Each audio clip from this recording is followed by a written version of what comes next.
So today I am interviewing Eva Detko, and she is a mind transformation autoimmune specialist. And we came together to talk about our summits because she's going to have a summit on the mind, the autoimmune mind, and I'm going to have a summit on outstanding health, which is my journey. So while we were talking about all these things that ended up as a 2-hour conversation, Eva actually told me about something very interesting about this Bioresonance magnetic machine that kills Lyme and also is very helpful with MS. So welcome, Eva, and why don't you introduce yourself to the people? Hi. Hello. Hey. Hi, everybody. So yeah, like Vanessa said, I've got my own autoimmune story. I have worked for many years to keep my autoimmune disease under control, and I obviously, once you're on the autoimmune spectrum, you always have to be on your toes, clearly. But it is possible. It is possible to get rid of symptoms. It's possible to lower antibodies or even completely get rid of the antibodies, because obviously that's the feature of autoimmunity. Yeah. And hundreds of people are doing this around the world as we speak. And so yeah, it's definitely possible. It is possible for me. It was possible for many of my clients. So there is definitely there is hope, and we should persevere, and we should look for the right dietary protocols and the ways to heal our guts and the way to detoxify the body. Because essentially everybody is different, and it needs to be done on a case-by-case basis. Yeah. Do you know what I mean? Yeah. So once you have that, you have to change your diet, you have to change your lifestyle, because if you continue doing the same thing that you've been doing, you're not going to shift anything, and you're going to continue getting worse. Yeah, that's what Einstein says too. Well, yeah, doing the same thing over and over and expecting a different result. Not so good. Yeah. So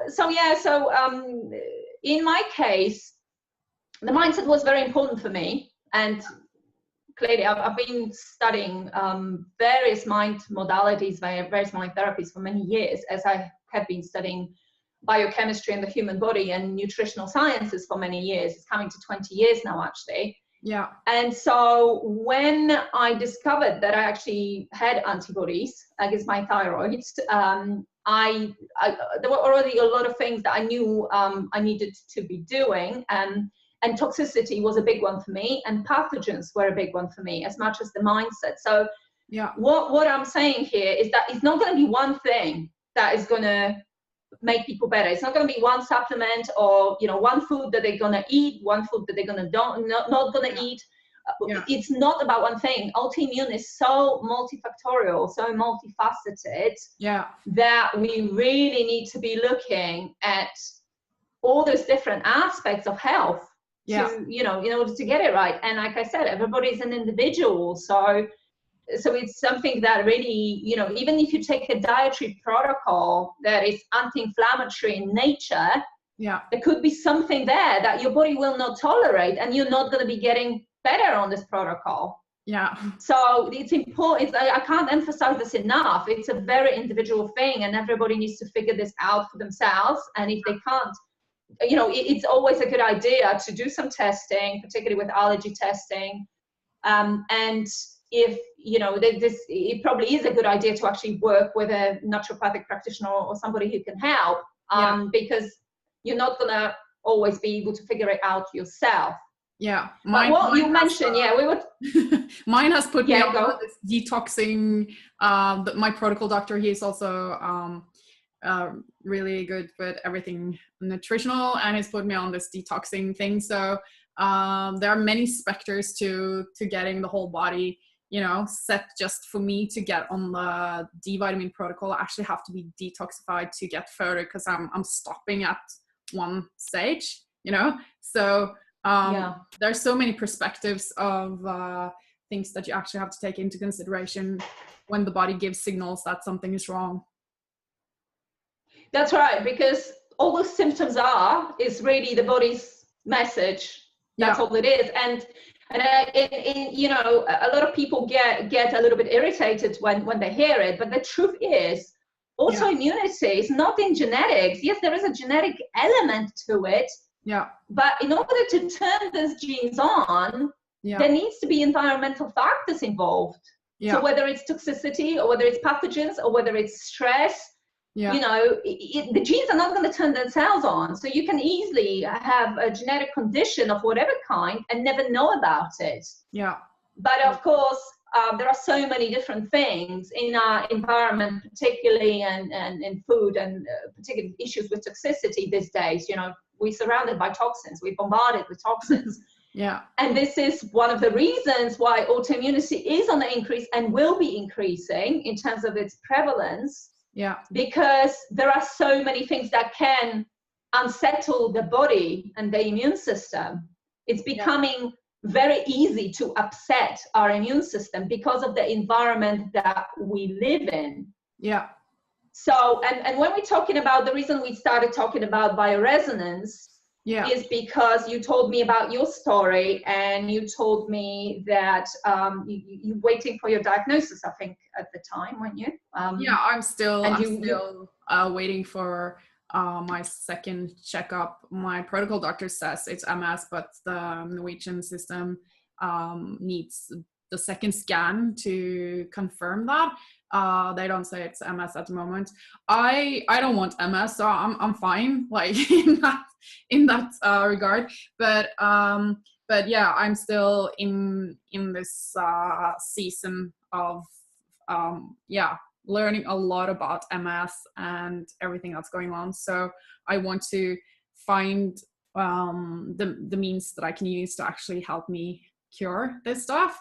And I know it's like spirit, mind, body, it's like all interconnected, but yeah, I seen my mom going through a horrible disease, and I was watching it, like, you know, very traumatic events for me to watch my mom die and be so bad of this disease, and not having the ability to move arms or legs, and being in a wheelchair, and not eating. And when she ate, it got into her lungs, and she got pneumonia, and in and out of hospital, and it was just overly traumatic. So for me to say that I have MS, I haven't moved to that stage. I was like, I'm not this disease. But yeah, back to what the logical, I am under examination for this, and I have signs of fatigue and eye spasms that are clearly MS signs. So I'm going through this examination. But that said, MS is so frequently misdiagnosed because you've got these neurological symptoms that could easily be, you know, there's so much symptom overlap between different things. And it could be that they're actually confusing this autoimmune disease with another autoimmune disease, like won't come out out of my LYME? Myasthenia gravis, no, sarcoidosis. Okay. And various other things that actually do have some symptom overlap. But more importantly, but that's all autoimmunity anyway. So if you have one autoimmune condition, or you have another autoimmune condition, the point is you're going to have to make some major changes, as we just said. But what I've seen actually many times now is MS being confused with so diagnosed, when actually what's happening is a pathogen overload. And it's LYME is one of those pathogens that can, you know, you can produce symptoms that will mimic MS. And so that's how we started talking about, so that's basically what we were saying earlier, and that we started talking about bioresonance after that, when you said that. And it's quite incredible, because LYME can make you disabled, can kill you basically eventually if it's advanced enough. It's really quite nasty. It is quite nasty. And so unfortunately what I found is that well, at least the blood tests that I used are not necessarily very sensitive. So in other words, unless you have Lyme at a full-blown Lyme, it's not necessarily going to show in your blood. So this is the problem that I came across, and I maybe we should explain, just in case people don't really know much about bioresonance technology. Talk about the machine and what it did to you, what it can do to Lyme or MS as well. Because in the matter of full. Sorry. I just wanted to say two things before I start. First of all, in the name of full disclosure, I have no affiliate links with the company that I'm going to be talking about. The reason I'm talking about this specific device is because that's the device I had brilliant results with. My family had brilliant results with, and I actually know a lot of other people who had brilliant results with.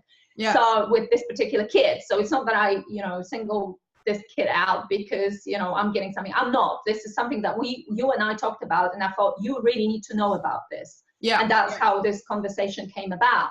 Absolutely. So just to kind of backtrack a little bit, in terms of resonance itself and bioresonance, as people may know, we are energetic beings.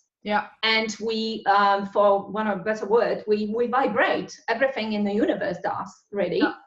And so when we, at our optimal level of health, each cell of the body will, this is called this sort of weak electromagnetic oscillation, which basically means it vibrates at a certain frequency.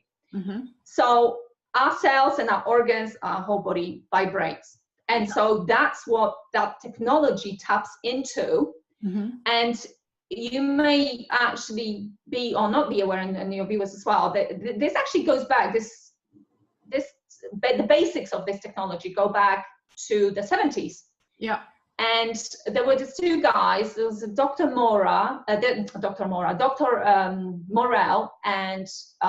this other guy called Rashid. I think he was an engineer. So they got together and they put together this first device, which was quite, well, basic at the time, but it's really quite novel, forward thinking, really. Because when you think about it, if we say that we vibrate at a certain frequency, our cells do, and if we're healthy, we have a certain frequency at which we vibrate. But when the cells are out of sync with, or the homeostasis is disrupted, so for whatever reason, maybe the cells is invaded by a pathogen, or maybe there's toxins coming in, or whatever, that cell will start producing a different frequency. And that is not, and at that point, we obviously sometime down the line, we may be getting symptoms of that. But at the beginning, it's just a disruption in that frequency that at that point, we're probably not going to be aware of that. But when it's sort of, when it builds up and more cells become resonating at, that unhealthy, let's call, frequency, or the energy becomes blocked altogether. When the energy becomes blocked altogether, that cell just cannot function. It just does not function at the level that it needs to function for optimal health. So really what initially those two guys they designed this kit that was, at the beginning, they worked more at the organ level.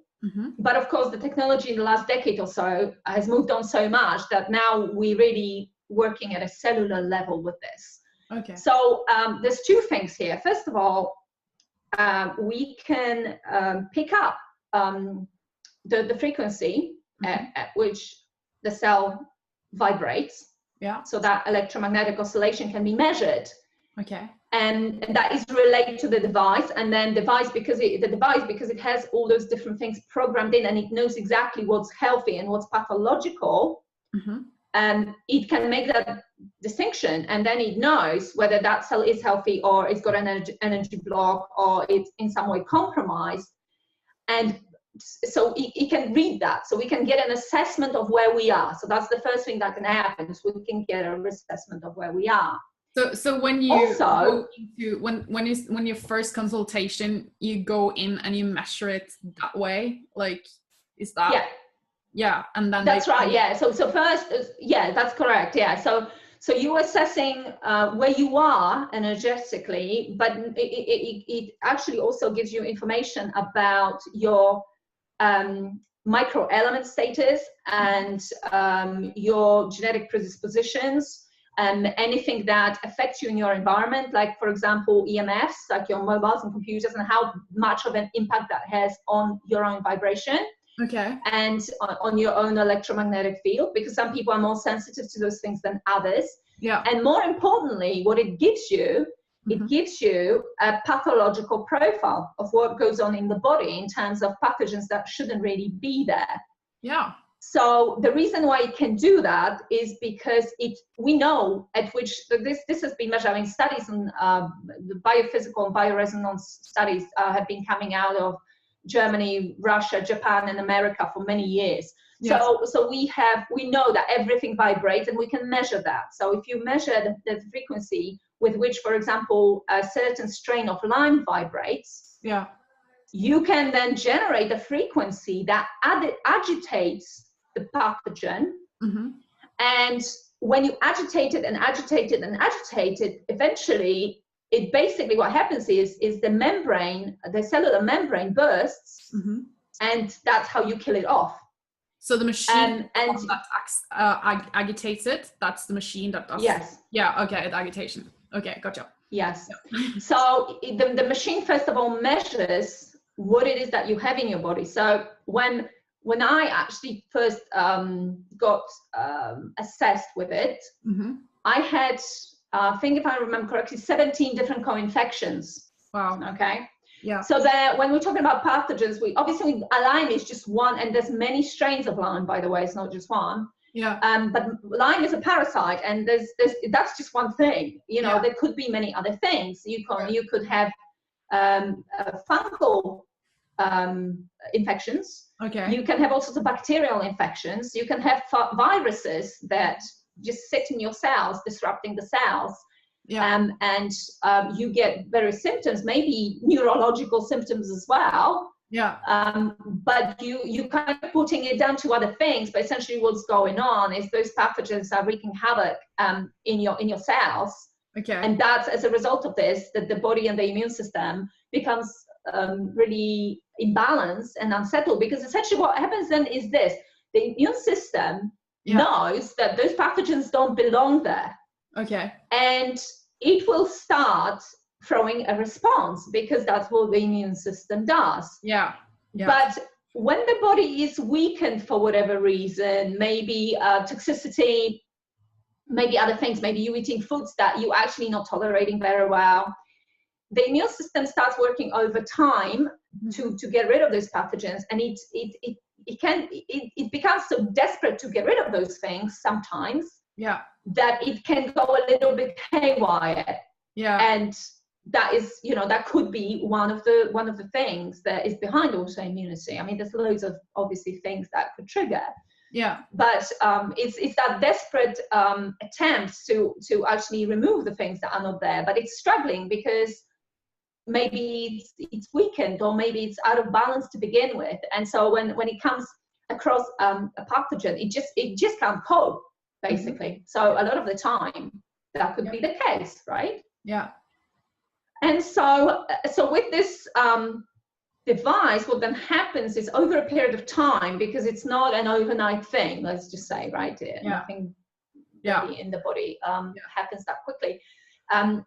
And you probably had those pathogens for, people who have pets and stuff like that. For sure, most people will have a range of different pathogenic things in their body. If they have sure. I have not honestly met anybody who wouldn't have anything. Everybody's got something. But if they have pets, that's what you say? If they have dogs or cats? Particularly people who have pets, because there are a lot of parasites and bacteria and different things that pets have that actually are fine. They're fine. They're not affected by it. Yeah. But a human will be, if we pick up something like this, we will be affected by it, because we design slightly differently. So yeah. So there's all of that going on. Yeah. And sometimes, funnily enough, when people have pets, they actually develop immunity towards those things. So I've seen that as well, which is interesting. But we're talking about potentially people who already are compromised in some way, and then if they come across those different pathogens, those pathogens can progressively, take over the body. And obviously with Lyme, you will get neurological symptoms. But like with any autoimmune disorder, what is basically general consensus within the world of functional medicine and naturopathic medicine is that when you remove the trigger, you will very often not just get rid of symptoms, but you can reverse this condition altogether. There's obviously, if you get to a point where the organ, for example, gets really damaged, then of course you're not going to necessarily recover that damage. But if you act quickly enough, very often people will stop the progression, and they can reverse in terms of getting rid of the antibodies. So it's a big thing. It's there's a lot that we can do for ourselves, despite the fact that the conventional medicine wants us to just be the victims of this and say, well, once you get it, you're doomed, and there's nothing you can do. And I'm sorry, but I'm afraid to say I personally completely disagree with it. And I know actually hundreds of doctors and practitioners that I'm connected with that will basically disagree with it as well. But it is a very individual thing. It's a very individual thing. And the toxicity, the pathogenic profile, the fact that the gut there will be some dysfunction at the gut level with autoimmunity always. And so that's obviously very, very important to address. And the diet itself, clearly, and removing anything that can be that the immune system could confuse for example, we're talking about pathogens, but that's also true for different foods. There's this molecular mimicry that can go on. And if I give you an example, it's called molecular mimicry. So a molecule, an antigen could be so similar in chemical structure to something that is actually that the immune system, because it's already imbalanced and it's already a little bit weak and it's already a little bit confused, can start attacking the organ of the body, for example, that is, in my case, a thyroid. Because it's confusing. It's thinking it's doing the right thing, but it's actually confusing something innocuous with something harmful. And yes, toxins are big for that, because, for example, mercury can attach itself to a thyroid gland.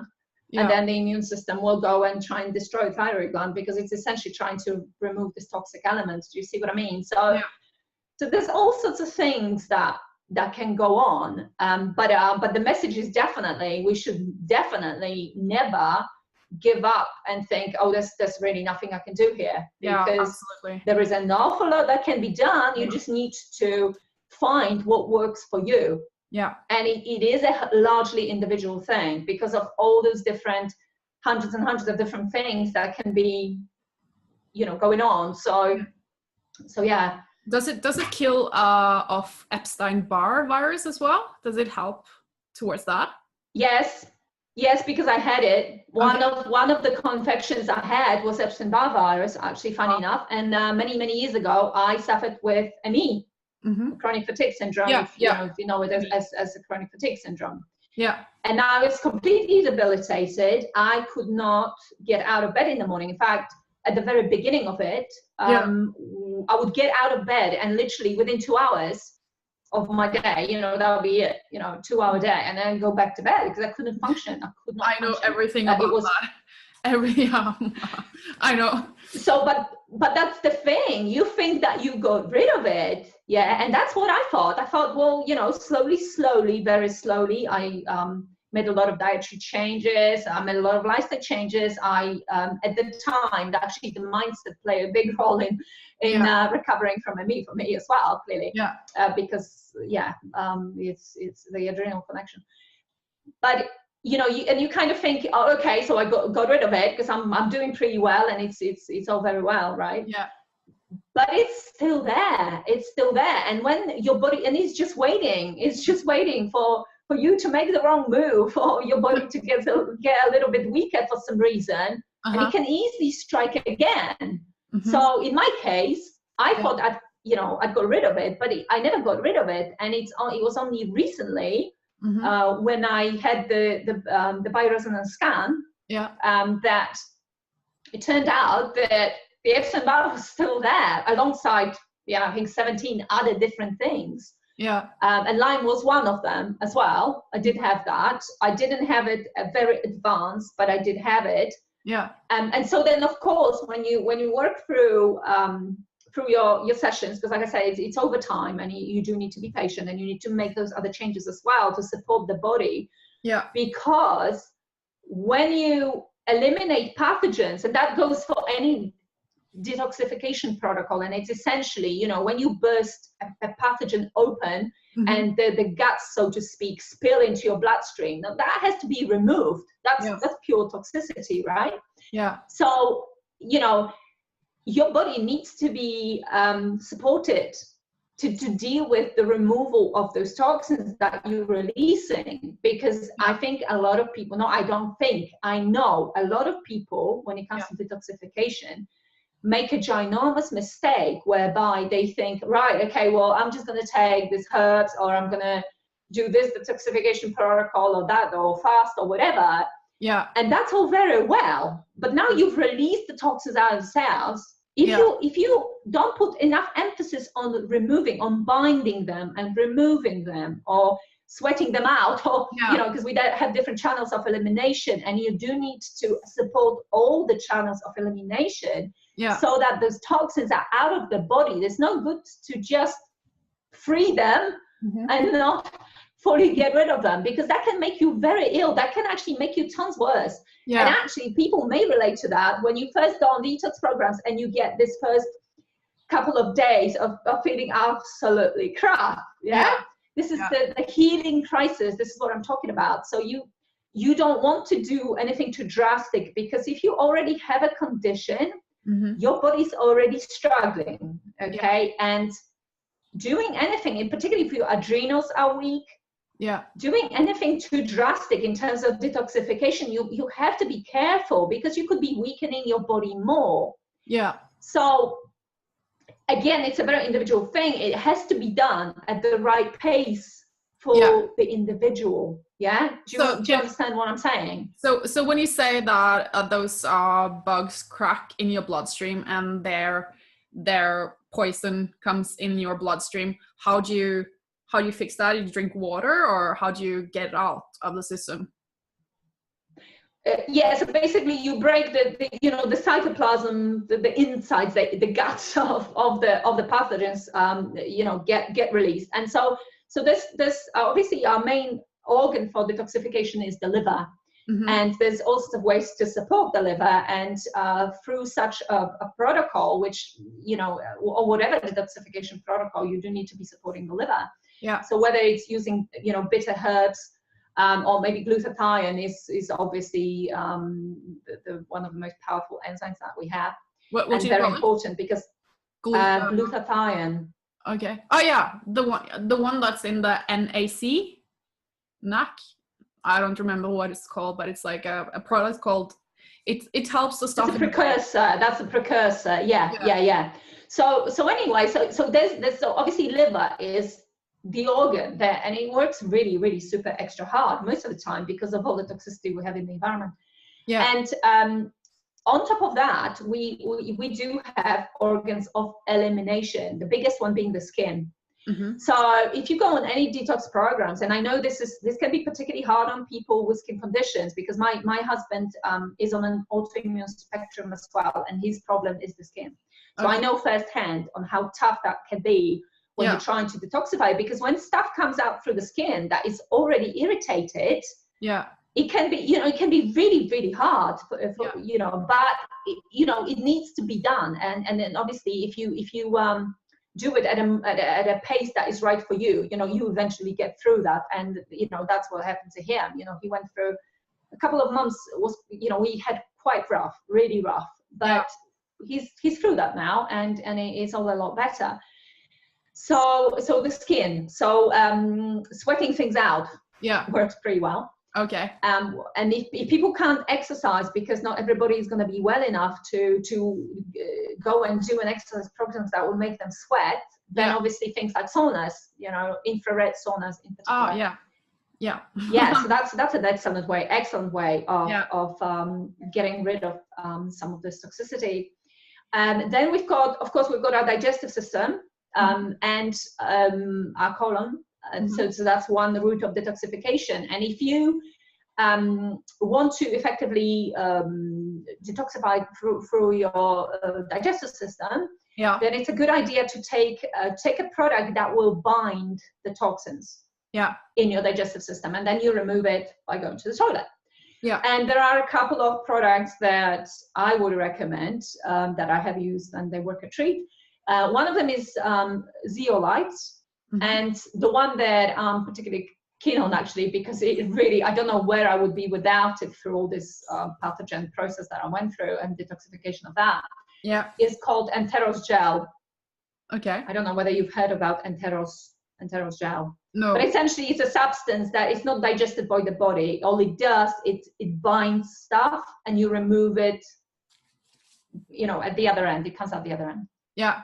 And then, of course, we've got the lungs are also, people sometimes forget that, but lungs are also another organ of essentially detoxification, because we remove carbon dioxide and we breathe stuff out, don't we? Yeah. So to support that, you need to make sure that, if you live in a polluted city, then that's always a tough one, because you will be inhaling more toxins, and you can't just go for a nice way. But if you can go for a nice walk, somewhere in the forest or on the mountains somewhere, and you can actually breathe and learn how to breathe correctly, not just superficially. Yeah. That will be supporting the body, because you'll be oxygenating the body, and by definition, pathogens will not do well in a well-oxygenated environment. Yeah. So the more we oxygenate our bodies, the more we support this fight against pathogens. Yeah. So, and then of course there's our urinary tract. So we get rid of a lot of toxicity on a daily basis through just weeing, basically. Yeah. So as you said, drinking a lot of filtered water, so you're not adding to the toxic load. It really needs to be so not bottled water, not plastic, what I call plastic water. Please, people, don't do that. Yeah. It's horrendous. So we really want filtered water, ideally. Yeah. And when you just get a good filter, invest in a good filter, it's so worth it. You need to drink a few liters of water every single day. Yeah. So if that water is not good quality, you'll be putting so much rubbish in your body. It really is a worthwhile thing to invest in a, I have it on my tap. I have a 5-stage filter. Mm-hmm. And that's something that I use, because those kind of little jugs, those home filters, they usually only remove either just chlorine or maybe a little bit of fluoride, but they don't remove that much. Yeah. So you need to look into this and really invest in a good filtration system, because that's, water, we rely on it so much. Yeah. Yeah. It's important. Totally. I have a friend who has the whole water business. So I will interview her later, because she built her business around this alkaline water, which is really healthy for you, but it's in the States though. So that's quite interesting. But did you get rid of the Epstein Barr, or how was it? The virus. I got rid of it. Yeah. No. Yeah. But using bioresonance treatment. Okay. So basically, as we said, so you get scanned with first, and then because it picks up the frequencies of those pathogens, so it knows what pathogens and at what concentrations you have in your body. Yeah. And then, you know, a session after session after session, you kind of bombard them with this the frequencies that are going to agitate them and essentially kill them. Yeah. And so so you do that. Those frequencies are specifically adjusted, obviously, because each pathogen will resonate at a different frequency. Not just that, some pathogens resonate at loads of different frequencies. So you have to make sure that, you know, you because there could be different strains, and they all had their own resonance, and so it's complicated in terms of the technology behind it, and the physics behind it is a massively complicated thing. And I'm by no means, I could not sit here and explain to you every single detail of exactly how it works, because that's very advanced physics. But it's, and I don't want to. It's very, but I mean, I would put everybody to sleep, even if I could do that.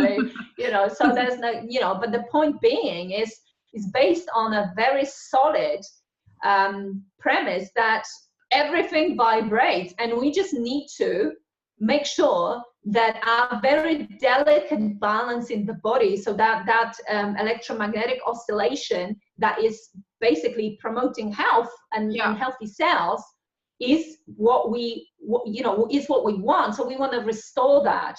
Yeah. And we can restore that by getting rid of that toxicity and the pathogenic overloads, and obviously eating the right things, and so all of those different things that we already said. But so it may not be simple, but it's definitely doable. It's definitely doable. And when people get to their own recipe, i.e., when they have their own I don't mean medical prescription, I mean the prescription, they know what works for them, and they have the recipe for their own success, it becomes easier. I think that the harder part here is to figure out your triggers. Be it pathogens or toxicity or whatever. Maybe it's mercury fillings in your teeth. It could be so many different things. I know I had that problem. I just removed them, because I just removed my fillings, so I'm detoxing at the moment. But so how long did you or how many times did you do the treatment before you actually killed it off? And here is the thing. I have to actually say that I'm naturally quite impatient, starters. But also I kind of decided that my body could cope with it, and actually my body coped with it quite well. But we were I'll give you an example. My husband and I did it with the same at the same time, not at the same time, but we were going through this process at the same time. And he had 23 different co-infections, so he had more than me. And his skin was in pieces, absolutely in pieces. He had 5 types of fungal bacteria. And anybody with skin problems will honestly relate how horrendous it is to all your body to be itching and inflamed all the time, the skin all over your body. So it was pretty horrific. And so, and basically for a while we changed, we basically no sugar, we have an anti-inflammatory diet, we were taking antifungal herbs, because I already knew this would be something to do with the fungus. When I see the skin like this, I know that this fungus is definitely there somewhere. But all of those things alone, it took the edge of it, but it still wasn't right. Right. So even with all those changes that we made, I didn't run to bioresonance to begin with. No, I applied everything that I was able to apply with the knowledge that I have, which is actually a lot of it that I accumulated over the last 20 years. But I was not getting it. It wasn't quite right. Quite right. So then we decided to go to that clinic and just blast it. And because we had limited time, we had 2 months literally because we were away from home for 2 months doing this. And what we did, decided, well, we can handle this. So even the recommendation being you do it once a week to let the body deal with it and adapt to what you're doing and remove the toxins. we decided to do it 3 times a week because we already we did some cleansing protocols before we left. So I just wanted to make that clear that we actually did a lot of dietary and, you know, detoxing, herb detoxing for weeks and weeks before we even started killing off those pathogens, right? Yeah. So we basically decided that we prepared our bodies for it, and we can do it faster than what is recommended, right? Yeah. And it was going okay for the first few weeks, although Pete, my husband, was having, you know, the symptoms of detoxification were hitting him more than me. Yeah. And I was still able to go to the gym and sweat it out and yada yada and do all sorts of other detoxing that we were continuing to do, like the herbs. We're doing a lot of herbal treatments. But actually 2 months of that was too much for him anyway. And this is the lesson that, you know, you had to, like I said before, do it at the pace that is right for you and not rush your body. And it was only because we had to come back to Spain that we were pushing it. And actually in the last 2 weeks, we did 5 treatments in a week. Wow. Now, that was kind of a knockout, that one. And in hindsight, that was too much. That was too much. It took him weeks to recover from that. He's much better now, obviously, and he recovered, and it's all well. Yeah. But what I'm saying is, it does take time. You do need to commit that time. You need to let the body deal with the detox, because otherwise you could be weakening your immune system even more. You could be weakening your adrenals and just causing yourself all sorts of problems if you do it too quickly. Yeah. So that's how long it took me, to answer your question, to get rid of the Epstein Barr. I got rid of that within, I think, 3 or 4 weeks of treatments. Okay. But it was the LYME. The LYME was the one that lingered until the end. Okay. And it was only in the last week that I completely got rid of it. Yeah. So that took time. And I give you a story of quickly tell you about my aunt who, I think I mentioned that to you.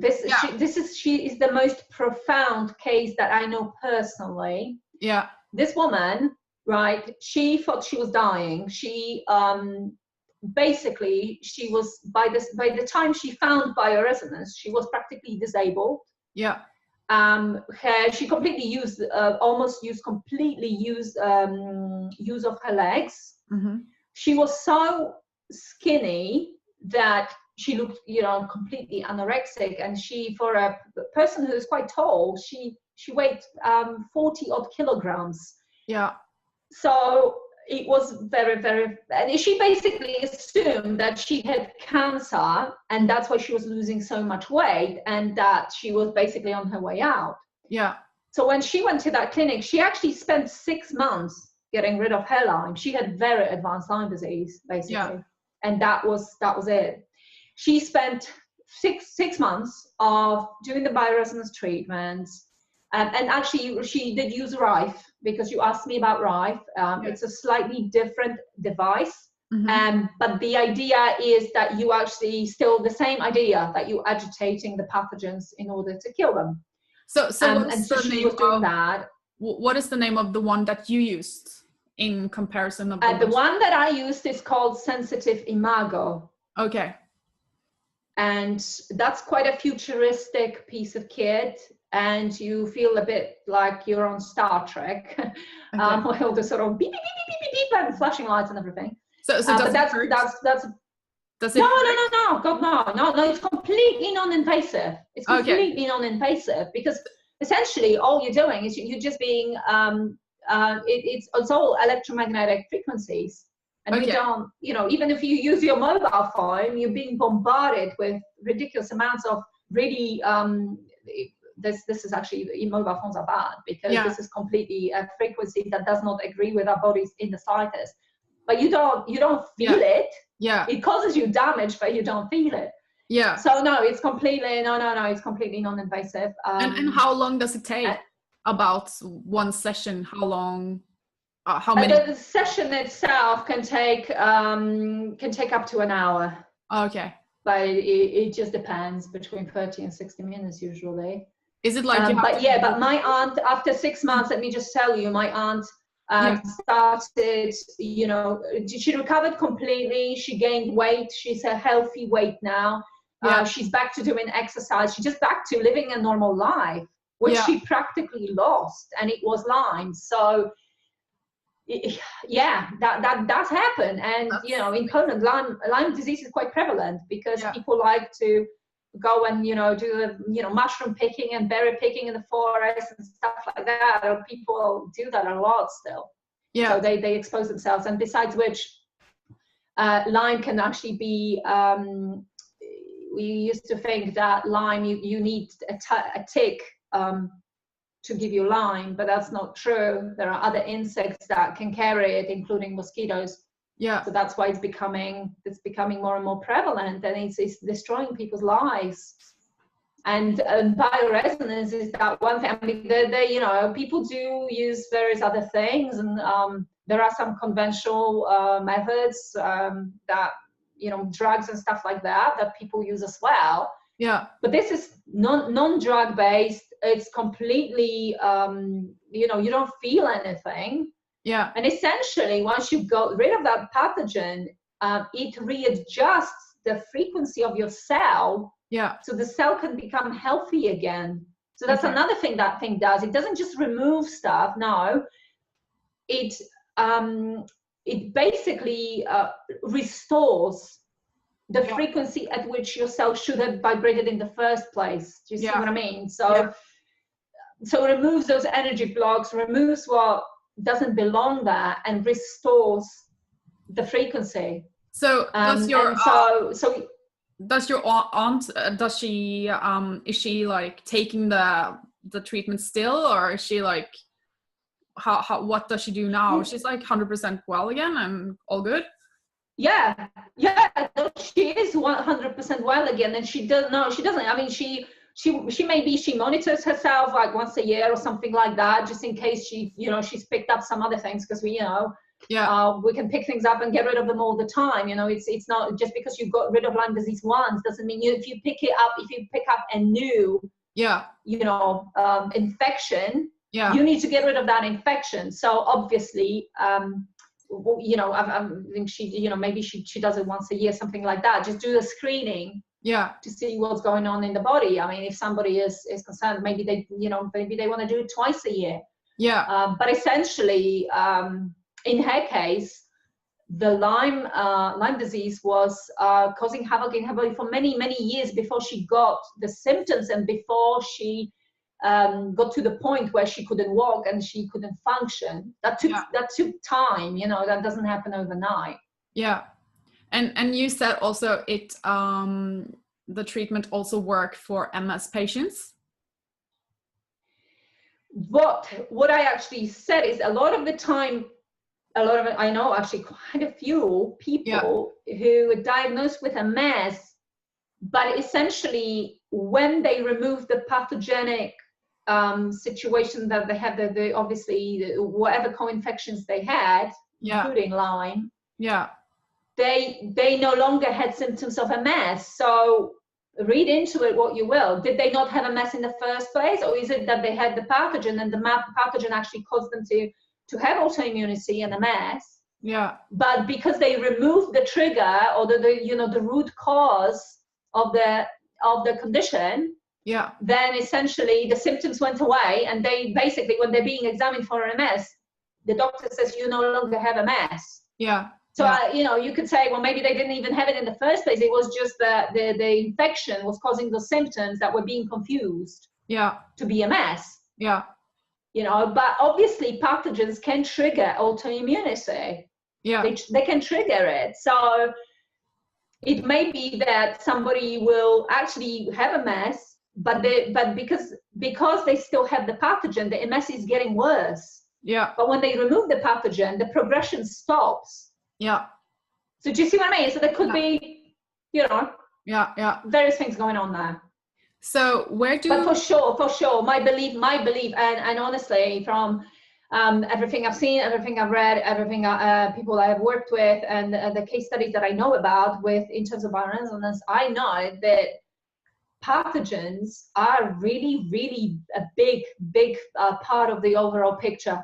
Yeah. With autoimmunity, but particularly with MS. Yeah, they're a big part of it. Yeah. So where do we find this clinic that you and your aunt went to, and are there other places we can find this treatment? I think actually, for people to fly halfway across the world to a clinic in Poland, it is probably not going to be very realistic. And I can tell you where that clinic is. There actually are a few in Poland. Yeah. And they are continuing to expand because they are that popular, and there is so much demand for it. There is a lot of demand for it. I think so, yeah. But what I would say that what may be a better idea is to contact people at Sensitive Imago and say, can you give us a list of places? They may even have that on the website, actually, a list of places, clinics, that have actually, people who have bought this equipment off of us. Yeah. Because then they will, because I don't know about all of them, and there will be more. I know there is one in Harley Street in London, for example, as well. Yeah. Yeah. So it may be a good idea to contact Sensitive Imago themselves and just look at all the sites. Yeah. I'll try to across Europe and possibly beyond. Yeah, I'll try to Google and find the link and put it under this video. But also, are there any home Sensitive, by the way, is spelled without the V, without E, so it's sensitive ending with a V. Oh, okay. And Imago is IMAGO. Yeah. So, are there any home equipment that you can recommend or that you're familiar with, because there are people who send me messages and saying, I've used this and this doesn't work, and before we did this interview, I told people in my group that I'm going to do this interview, and a lot of people are excited, by the way, to see it, but also there were some comments about people who have tried stuff and that it doesn't work. So you also mentioned last time we talked about that there are equipment that work and there are equipment that doesn't work so well. There are loads of those devices on the market, and I am honestly I'm not comfortable recommending things that I have no experience with, because that may well be what people used and didn't work. Yeah. So, but I couldn't possibly comment on that. I can tell you what I used and had brilliant results with. Yeah. And some people still use the original Mora apparatus, which is MORA. This is from the two names of the two guys who came up with this whole thing in the 70s, Dr. Morel and Rache. And so it's MORA. Yeah. I know my aunt has that, and she swears by it. Yeah. She swears by it. And she has had it for many, many years, and that has done a lot for her health. That's a different aunt, by the way. That's a different aunt. And she had a lot of infections and toxicity issues, that one as well. And she had basically massive skin problems. Her skin erupted so much that she couldn't even, it cracked all over the place. So so she couldn't even do washing up or whatever. And it was all to do with internal toxicity. And that machine was quite fundamental for her to help her. Please bear in mind, though, that the kit that I'm talking about is 14,000 euros, all right? And it's produced, the sensors, there's 500 sensors in it. They absolutely, this is very, very high-tech stuff, and it's produced in Germany. It basically, what it means is that it's 96, what they say is that it's 96% accurate.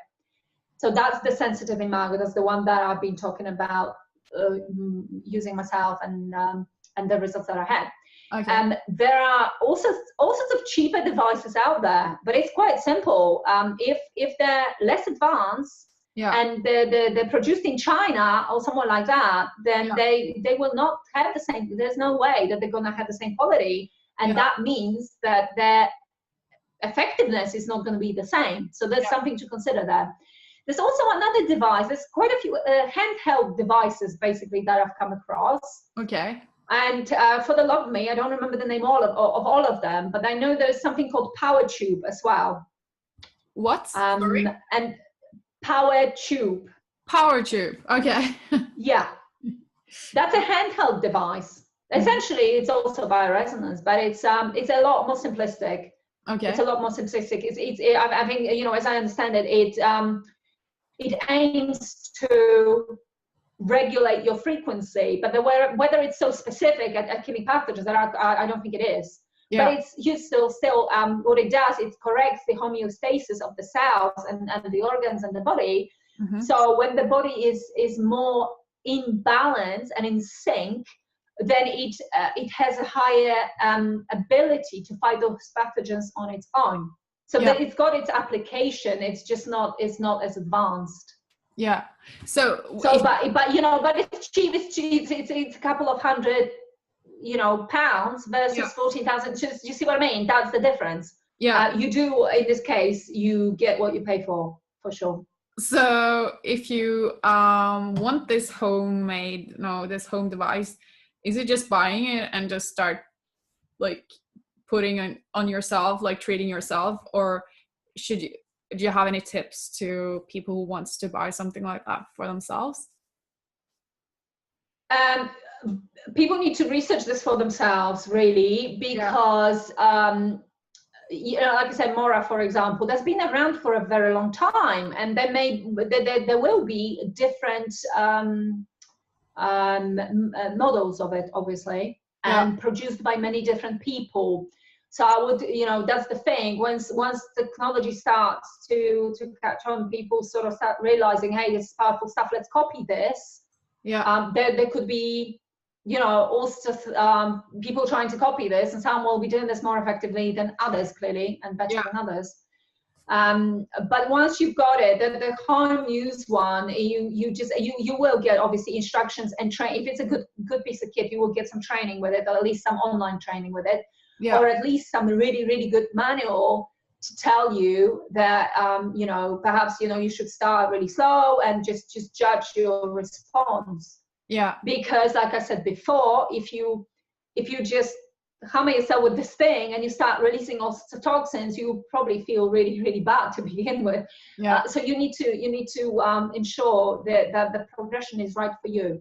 And I would say, whatever kit you decide to maybe, you know, research or even buy, you do need to make sure that you have the right support behind it. So not just some piece of kit coming from some factory in China and you're never going to hear from those people again, and God knows, you know, what it is and what it does.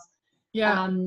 So because there's going to be lots of that as well. And so don't dismiss this altogether just because you may have used some kit that didn't do much for you. This is just as basically, I would say, like saying I don't like vegetables because they don't do much for me, because I once tried a tomato and it didn't do much for me. Do you see what I mean? There's a lot going on in this area of research as well. Yeah. Maybe a good idea to look at some of the bioresonance research, but obviously, like I said, it's physics, it's advanced, and it's not really written necessarily. Those papers are not written in a very user-friendly way some of the time because they use technical language. But you know, if someone's interested, then go on PubMed and look it up. Because it's been there's been studies actually done with bioresonance and particularly with rheumatoid arthritis. I've seen a few. Okay. Because what we're really talking about is balancing the immune system. And if the immune system becomes more balanced, then any autoimmune symptoms, whether it's rheumatoid arthritis or MS or Hashimoto's or lupus, you will start getting on top of them. Because essentially autoimmunity is your immune system being out of whack. Yeah, that's really what it is. So whatever can help you balance it, you are moving in the right direction. Absolutely. You said during this treatment, people can feel bad, but that's to do with toxicity. This is the same healing crisis as you would get from any detox program. really, unless of course you prepare and you do it really, really slowly. But anybody who's ever tried to just one day wakes up and go, I know what I'm going to do. I'm going to go on a detox program, right? And then it goes on a, I don't know, a water fast or a juice fast or something like that. Yeah. And literally within a couple of days, you're just completely knocked out. And if you feel fatigued, you feel headachy, you just feel crap and your body aches because your body is now trying to get rid of the toxins that you released. Yeah. So this is really, it's the same thing. It's the same thing. But my question was, will you feel good at some stage? Well, of course. Yeah. That's the idea. So, the healing is going to be different for everybody purely because we are all at different stages of healing. Yeah. And if you were to, for example, somebody who eats a lot of junk food, and is getting sicker and sicker, but they're basically still at the stage where maybe they drink Coke and they eat McDonald's and stuff like that, right? If they go and embark on a detox program, they're gonna have most likely horrendous withdrawal symptoms because the body is so toxic. And they haven't prepared properly. Yeah. So, and that's another mistake that people make with detoxification programs. Yeah. I've written an article about it, like 5 common mistakes that people make on detox programs. And that's one of the things that it really makes sense to treat your body with a bit of care and respect and give it an opportunity to cleanse some of this stuff slowly. Yeah. And it may be an idea if you're on junk food right now to stop eating that to begin with, then start introducing more vegetables and drink more filtered water and drop toxic drinks and stuff like that. Yeah. And then maybe you want to introduce detoxifying herbs, like liver herbs and stuff like that. And then so you kind of go a stage further. Yeah. And so, liver needs to be really supported when you're fighting pathogens. It's really important. Yeah. So, this means that it will take a different amount of time for people. It depends how advanced you are. Yeah. Or how toxic you are, shall I say, how advanced your symptoms are, because that's obviously a signal that you may have a more advanced health problem if your symptoms are really advanced. It will take different times for it to pick, but that you are going to come out of this and you're gonna get, potentially you're going to get your health and your life back. So it's worth putting up with it, I'd say. So did you, how long did it take before you started to feel eventually better, like clearer in your mind and all that? Let's say, well, I wasn't horrendous to begin with because I've been living a fairly clean lifestyle and diet for many years. Yeah. But I tell you that when I first, many years ago, when I felt horrendous and I couldn't function and I had, constant headache, my body hurt and I had fatigue from hell. Yeah. A big thing for me was giving up gluten. Because I am sensitive to it, as are many people. And so I within a week to 10 days, I felt a massive improvement. Yeah. But that was me. For my husband, for example, it took a little bit longer. Yeah. But he had more baggage, kind of, if that makes sense, to clear in terms of the toxic load to clear. Because before we met, he just lived on pizzas and pies and stuff like that. So he had a lot more to clear. So it took him a few weeks to feel. You do notice the improvement straight away. It's just how long it's going to take you to get to the level of health that you want to be at.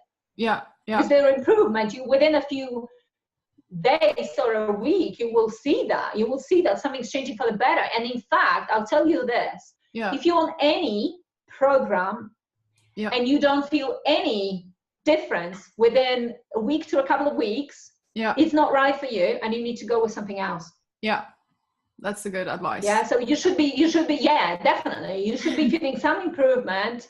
The body is not, things like this don't work immediately, but the body will realize fairly quickly that you're doing the right thing for it, or you're not doing the right thing for it. And so if you're embarking on any program and you had no improvements in, you know, like say, you know, give it 2 weeks. Yeah. Say it's a new dietary protocol, like you go on autoimmune paleo protocol or something like that, give it a couple of weeks. Because there may be some ups and downs and something, you know, some waves you need to ride first. Yeah. But once that's out of the way, you should start feeling better. And if you don't, then I'd say it's probably not the right approach for you.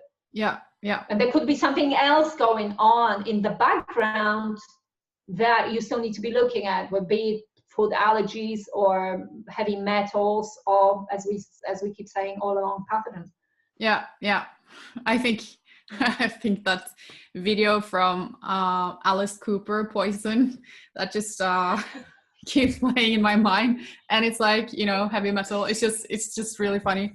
But I'm on a detox now with Pexaclair, which is called, and with my protocol doctor, and I was on 2 pills like every 2 or 3 days, and that worked. Like I got this light bulb moments, but then when I increased my dose to 3 a day, I got really sick. Then I was like so nauseous and fatigued. So it seems that the body handles a little at the time. You shouldn't go too strongly on with anything if you want to detox it, and just like listen to your body would be a good thing to do. I couldn't agree more. Honestly, this is such an important point. It really, really, particularly if you have an underlying health problem, you know, if you're really, really healthy and you want to go on a detox spree, you may get away with it. But we're talking here, everybody here pretty much, I'm assuming, you know, who's with us right now will have some, because otherwise they wouldn't be here listening to this full day. Yeah. So that there is something underlying there, and that means the body is struggling, and it's really not such a good idea to shock it. Yeah. And just give it too much to handle to begin with. So I do say be careful and listen to your body. Learn to listen. If you haven't up till now, you learn to do that, because if you have that connection, you get a lot, you know, better a lot quicker. But what I actually had a very similar experience with what you just described. Before we embarked on this journey of bioresonance, we went on a detox protocol involving some Siberian herbs. Yeah. So they're very powerful antiparasitic herbs. And basically what you need to do with those herbs is tiny little capsules. Yeah. But wow, do they have a kick? They really do have an effect. Yeah. And the prescription for that one is to have one capsule, and you do 1 capsule for 7 days. Then the following week you increase to 2, and you go for 7 days, and you build that up until you get to 7 capsules per day. So it's I think it's 6 or 7 anyway. So that's quite a long time. So we're talking almost 2 months, between 6 weeks and 2 months to complete this protocol. And I tell you this, every time we increased, we had a reaction. Yeah. So that's exactly what you just said. That your body sort of kind of, you know, you give it a little bit, and then it kind of kicks off a little bit, but it kind of gets used to it, and it's like, okay, I can handle that. And we got to a level up. Yeah. But then you level up again, and initially you have a reaction. Yeah. So that was my experience with this particular product. It was basically pure herbal Siberian herbs. Yeah. Very powerful as well. Slow and steady wins the race. Isn't that what they say? Slow and steady wins the race. Like, you have to do this in a slow pace, because you can't push yourself over the limits. That's probably how we got there in the first place, but that's another story. Thank you so much for everything you have said and helped us out with today, Eva. It's been great to have you. And is there anything you want to add just before we wrap up this talk?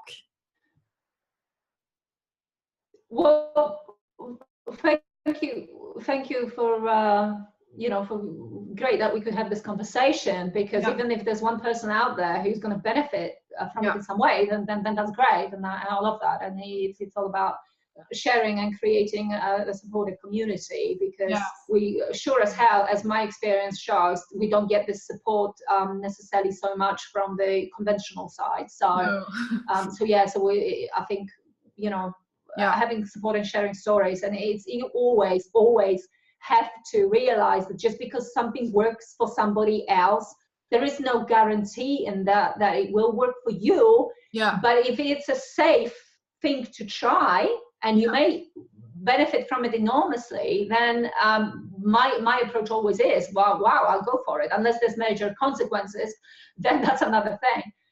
So yeah, definitely research things for yourself, and just treat, you know, listen to your body, treat it with the respect that it deserves, and it will pay you back.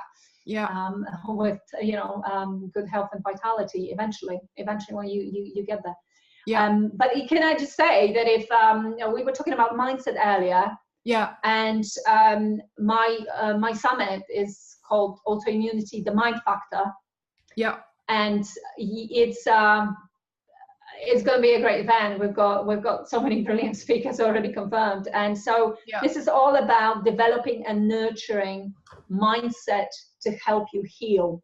Okay, so this is, you know, chronic stress is part of it, trauma is part of it. This is all, you know, things that will affect the immune system, and consequently potentially push us over the edge. So you know, learning about having the right belief system, the right value system, what we were talking about before, any identity issues. We're going to be talking about spirituality, we're going to be talking about gratitude, we're going to be talking about epigenetics, but it's all going to be revolving around autoimmune recovery, and how we can accelerate that by using the right mind strategies, and actually optimizing, what I call optimizing the mindset for healing. So if anybody is up for that, then we'll see you there. It's gonna be good. I look so much forward to see the summit. It's gonna be exciting to have something else than big pharma shoved in your face, like, take this pill, this is how you fix your life, kind of thing. So I look forward to that, and we're going to put the link under the video, and also the link to the pre-sign up for my summit, which is about outstanding health, but it doesn't have a set date yet. And we will also put links to sensitive imago, and if we can find the other kits that you talked about, should be on the video, right? So that's great. Thank you very much for that. Yes. Okay, thank you, Eva, and I'll see you